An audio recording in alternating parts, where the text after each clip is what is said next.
Quoi surveiller à la bourse ce matin, vendredi 6 février 2026? Ben, ça se replace tranquillement. Après 3 jours de descente assez importante, on voit les indices boursiers aujourd'hui en avant-marché revenir dans le vert. Est-ce que ça va tenir pour la journée? On l'espère. Il faut dire que quand vous regardez un peu là, les descentes, il y a eu quand même des descentes assez fulgurantes. Et du côté du Nasdaq, on était à 6% de baisse là, depuis le sommet plus tôt cette année. Donc quand même un retour assez brutal. Et là, je pense qu'on va digérer ces baisses-là et là, on va digérer aussi ces hausses. Le Dow Jones monte de 263 points ce matin. Le S&P 500, 38 points. Le Nasdaq, 169 points dans le vert. Le pétrole baisse de 21 cents, 63,8. Là, je regarde du côté du Bitcoin. Le Bitcoin revient à la vie. Là. Hier, tu es allé chercher les 60 000 $, même 58 000, je pense.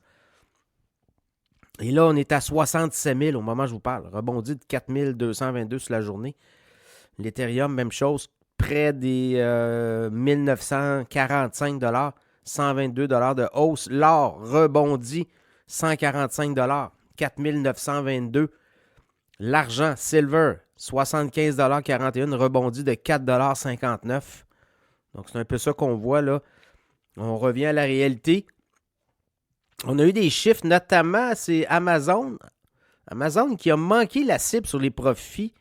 Et c'est ça qui fait qu'actuellement, en avant-marché, le titre d'Amazon baisse de 18,72 $, 203,97 $. C'est sûr que quand on manque la cible plus difficile. Reddit, par contre, ils ont battu les attentes des analystes. Le titre monte de 9,95 $ en avant-marché, 161 $. Là, je regarde les technos, le tech qui s'était fait ramasser. Si vous regardez les Mag 7, là, il y a un ETF qui regroupe les 7 magnifiques. Il est à son plus bas depuis 6 mois. Donc, c'est là aussi que ça se joue. Mais là, je regarde en avant-marché, Nvidia qui rebondit de 5,36 $, 177,18 $, 3% de hausse. Microsoft aussi, qui s'est fait battre, donner une volée. Remonte de 7,20 $ en avant-marché, 400,87 $. Évidemment. Et là, je regarde les autres nouvelles. Stellantis prend une grosse bouchée. On va une espèce de radiation. On va perdre 26 milliards de dollars sur la business totale. Quand même des grosses marques, là, Alfa Romeo, Chrysler, Citroën, Dodge, Jeep, Maserati, Opel, Peugeot, Ram. Ça, c'est Stellantis. Et l'action de Stellantis à bourse Nasdaq baisse de quasiment 24%. 2,28 $ de baisse au moment où je vous parle, 7,26 $.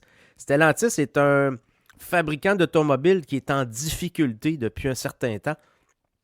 Et là, avec les ventes de voitures qui ont ralenti, quand même compagnie italienne, là, les autres, ils prennent le coup, comme on dit, ils prennent la tasse. Ils veulent quitter le Canada. On avait annoncé ça aussi, là, qu'on voulait transférer beaucoup de production du côté des États-Unis. Est-ce que tout ça va se faire? Compagnie qui peine à se relever sera surveillée. Im & Hers. Ça, c'est une plateforme où on peut acheter aux États-Unis là, des médicaments. Et là, on dit qu'on va copier, on va offrir en vente le Wegovy, qui est un médicament qui appartient à Novo Nordisk. Et là, il y aurait possiblement un bras de fer parce que Novo Nordisk dit non, on va se défendre. C'est un médicament pour perte de poids, notamment. Et là, on dit, si vous voulez nous copier, il y a des brevets et il y a des conditions rattachées à tout ça. Donc, on est là-dedans pas mal. Donc, voilà, ça fait le tour, je pense. Ce matin, on va avoir un rebond boursier. Si je regarde un peu, là, on va avoir d'autres résultats financiers. On en a eu pas mal. Et à date, les compagnies livrent. Là, je veux dire, Amazon manque la cible de 2 cents sur les profits. Ce matin, on va avoir Canopy Growth, notamment CBOE, Biogen, Under Armour, Toyota. Ça, c'est aujourd'hui. Mais tout ça pour dire que les profits ne sont pas mauvais. Là, je pense qu'on avait un nettoyage à faire. Les marchés boursiers avaient monté beaucoup. Est-ce que c'est terminé? Je ne pense pas. Il pourrait y avoir d'autres chocs. Mais aujourd'hui, on pourrait peut-être digérer. On va le voir. Le sentiment, c'est que, il y a eu quand même des grosses ventes, là. des ventes massives. Les techs ont perdu beaucoup. Les 7 magnifiques, est-ce qu'on va revenir à ça tranquillement? Peut-être. Mais pour l'instant, moi, je vois encore peut-être une couple de semaines encore de volatilité avant de voir peut-être là, une embellie. On va le voir aussi. Je regarde Boeing aussi, hein, très bonne nouvelle. Là. On parle de les Indiens pour acheter des Boeing. Le titre monte de 2,5 $ en avant-marché. 239 $. Donc, Boeing pourrait profiter là, de toutes ces ententes commerciales que le Trump signe avec les pays. D'ailleurs, Trump va s'envoler vers la Chine au mois d'avril, donc ça pourrait être aussi le point culminant. Peut-être l'élément déclencheur pour voir comment les marchés vont par la suite progresser. Mais d'ici là, c'est un peu comme l'an passé. Hein? Février, mars avait été pénible et par la suite, on avait assisté à une relance de les marchés boursiers. Donc voilà, c'est un peu ça qu'on voit aujourd'hui. On devrait avoir du vert. On va en profiter.